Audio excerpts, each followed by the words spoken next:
This is huge breaking news. Ladies and gentlemen, from Newsweek.com, Alex Jones warns of possible terrorist attacks in the U.S.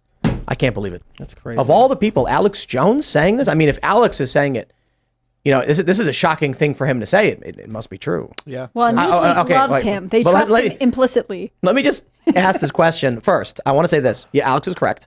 There's a fear considering the open the porous border and what's going on with Israel and Hamas. There could be terror attacks. But why is Newsweek running a headline? Alex Jones warns of terror attacks? This is definitely one journalist on their desk who's like, I got to get to my last story of the day. Somebody please say something. Let me. Newsweek has actually been very friendly to me. And I think they've been pretty good. Of all of the mainstream corporate media outlets, I think Newsweek is the most libertarian friendly. Well, they've got is Batya still there? Because she's fantastic. I don't know. They've given a lot of pushback to the lies and the manipulations from the establishment narrative. They publish a lot of my op-eds. I have a lot of op-eds. That's cool. No, I'm just wondering, Alex Jones warns of terror attacks quite a bit. Yeah, he does. You know what I mean? Like, maybe there was something about this particular terror attack. Did they give any more details? Well, Did Alex give any more details? Let's see. Yeah, they say that because of Hamas attack on Israel, that America has the same problem. Hamas led, blah, blah, blah, blah, blah. Jones, without offering evidence, told Bannon he feels it's only a matter of when, not if, there's an attack on the U.S. similar to what Israel experienced. I love how they do this without offering evidence. Yeah. Here's my evidence. What was it? 4 Iranians captured at the southern border and 200 or so people on the terror watch list. That's evidence. Yeah. There have been multiple arrests of Americans who have been radicalized in major cities in the last year. I remember one was a white guy from Maine who took a bus to New York and stabbed someone, and he said it was, he was Islamic, and this is what he had to do for his whatever rite of passage. That doesn't seem like nothing, right? This doesn't happen out of nowhere. Without evidence would mean he has just arrived on the planet and he's never been involved in American politics. Right. Yeah, Too bad all the U.S. taxpayer dollars went to build Israel's Iron Dome. We don't have that here. We don't need that. We don't even need a wall because that's how good the Biden administration is. Fantastic. Oh, wait. Yeah, I mean, I don't think Israel would exist without U.S. dollars, obviously. That is not my problem. Yeah. That is not my problem. It's not the problem of anyone in the United States for us to be funding any other countries either. And nope. And yet they're all like, please, more money immediately. You know that scene in Parks and Rec where the girl is like, more money, please. And they're like, just give her some so she'll go away. Yeah. I wonder if they would change the way that they behave if they did not have the United States dollar. I don't think they would exist. They wouldn't. Israel? Yeah, I don't think they wouldn't exist. That without the Iron Dome, they you would not be able to live there. Well, okay, they've got it now. Let's just cut them off, Yeah, but It's maintaining the Iron Dome. Daddy's Trust Fund. Well, get creative. Don't they create tons of pharmaceuticals, including hormones and They vaccines? do, and they also do a lot of surveillance technology, and I think they do a lot of military tech stuff as well. They're very smart. They'd figure it out. Did you see that story that was in the news the other day? It says, I'm trans and I support Palestine, but Israel creates my hormones. I did. That's from 2018. Was it? But I'm saying, but it was But it's very A timeless. Yes, a timeless tale. Timeless tale. Tale as old as time. I mean, it was a great insight into the fact that this has been a long-raising tension within super progressive communities in the U.S., right? This isn't something that just... I think that's what bothers me most about all of this is that it's not like on October 7th, Hamas just attacked out of nowhere. This has been building for a long time. And in fact, we know that because our own political circles are having trouble reconciling when they share certain opinions with people, but also disagree on Is this anyone issue. trying to just engage Hamas in talks, even if it's not peace talks? Just, hey, well, by the way. there was the Pizza Jordan? Bala from, maybe Jordan is. I was thinking about the Catholic leader that's based the Patriarch of Jerusalem. Oh, no, Saudi Arabia. He was saying Saudi it's very Arabia hard to is. get them on the phone. I think Saudi Arabia Keep is calling. having a meeting with Hamas. Let me check. That's good. Someone needs to do that.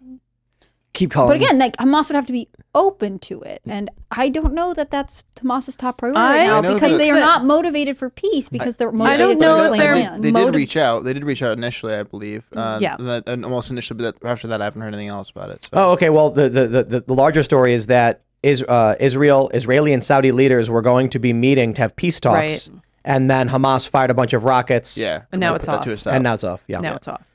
Someone needs to be aggressively trying to talk to these people. I don't even think I'd start with calling it a peace talk, but maybe a what the hell talk. Can we have a what the hell talk? I mean, when we had Max Blumenthal here, he basically said that the reason Hamas attacked Israel is because Israel was having these normalization conversations and they didn't want it. Yeah. I'm like, they're evil.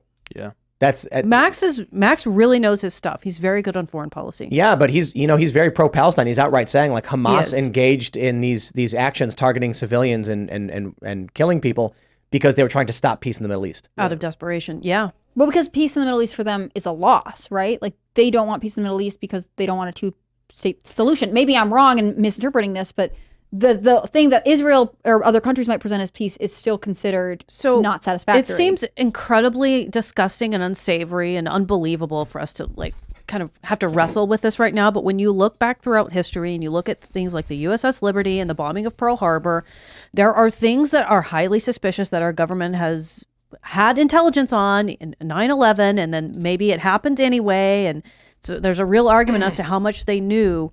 It's not out of the question that Israel might have known what was going to happen and allowed it to happen. I don't know for sure that that's the case, but it's not inconceivable. But I do think it's highly improbable. And I asked Max about it, and Max also disagreed.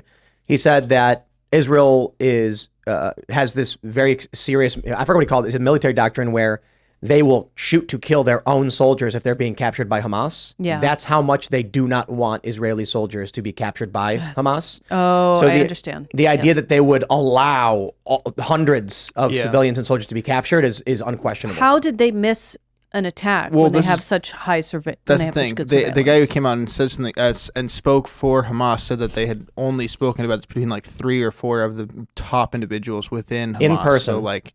Yeah, it was all like super hush hush on purpose because they know they can catch up on them. And not just that, a lot of people are pointing to Egypt having warned Israel 10 days prior as if that's evidence. And it's like, dude, if someone comes to you and says, hey man, something big might be coming, like keep your security up, you'll be like, okay, does it mean you know that like a bunch of dudes are going to break into your garage and steal your car? Right. No. I think it's possible. I think there's a possibility that Israel. I think it's suspicious. I think it's suspicious, and I think people should be open to it. But I do think there should be evidence before we make sweeping I just think it's substantially less likely. The argument is that the political state of Israel has been in disarray. There's been massive conflict and protests, and this conflict has resulted in Netanyahu getting people rallying around him. But I don't agree with that because if you look at the collapse of the peace agreements, Israel's on the verge of making a whole lot of money and gaining a whole lot of influence in the region. If these peace talks go through, it all falls apart right now. I think more likely Hamas caught them off guard. They didn't expect it to happen. And they retaliated, and now they've just lost this tremendous opportunity. I mean, the idea that they were going to have economic normalization was about to make the region substantially wealthier. Gone. So, when I think about it, I'm like, I don't see the Israeli leadership as ideological as Hamas, though I do see them as more ideological than we would expect someone to be. Yes, more ideological than we are here in the United States. Especially Zionists, overt Zionists. But I think for the average person, money talks, BS walks. I think for Hamas, that's not the case. I agree. So when it comes to what seems to make the most sense, a lot of very, very wealthy people who are Israeli have lost a lot of money over this happening. And I really don't see the nepotism and the elitism allowing something like that to happen.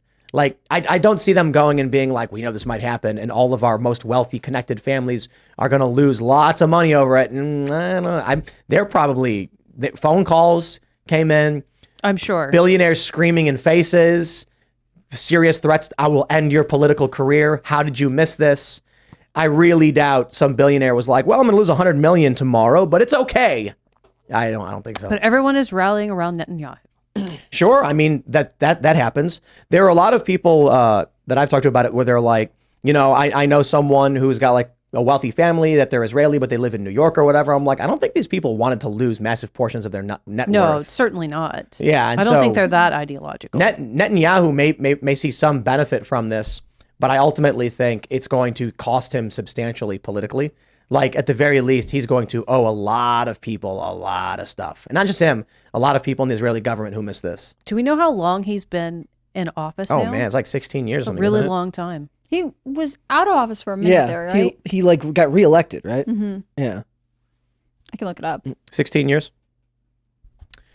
From 96 to 99 and from 2009 to 2021. Yeah. For a long time. It is hard to get rid of a wartime president. Yeah, and they're in war quite Prime a bit. Minister. Mm-hmm. Yeah. Mm-hmm. But I guess the bigger question is, was Alex Jones right? I guess Or we'll is find he out. going to We be have right? a jar here that says Which he is time? all the time. Yeah. Yeah, it's got a lot of money in it. Yeah. But it's a Alex really Jones big was a right jar relative to, It's a really big jar. It is. There's also a lot of fake money. I was going to say, I think most of that money is fake. There's some real money in there. Is there some real money There's in like there? there's like prop stacks of $100 bills in there. I always like to tell people because like on the show on PCC we have the money guns. I was like, we can put like 5 real $100 bills in there and say anybody who wants to help clean it up, like you can keep the real 100 if you find it. You should get an Alex Jones was right jar and put it on the table, and then when the money goes off, you're like trying to catch the money. I mean, I think this statement is not specific enough to say whether he's right or wrong because It's probably so vague. it will happen.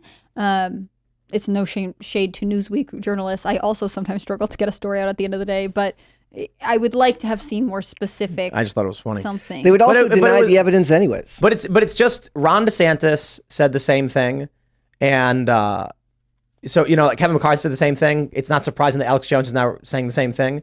When Alex predicted the Russian invasion in Ukraine, everybody started losing it, being like, dude, several months ago he warned this was going to happen, like almost specifically and over like to the T. And I was talking to him about it because we had that event, and he was like, Tim, I just read the news. I don't know. He was basically like, everyone was surprised he got it right. He was like, there's a bunch of news stories about Yeah. it. Like Well, he wasn't doing reading about anything. But it's because there's a caricature that he's just this loud, dumb guy who screams on Yeah. YouTube or whatever. Like a lot of people, mainstream and left leaning, don't know anything about him. So the fact that he would get anything right is just shocking to him because they only know him as this guy who gets everything wrong and he says these crazy things. Thanks for watching this clip from the Timcast IRL podcast. Hang out with us live Monday through Friday at 8 p.m.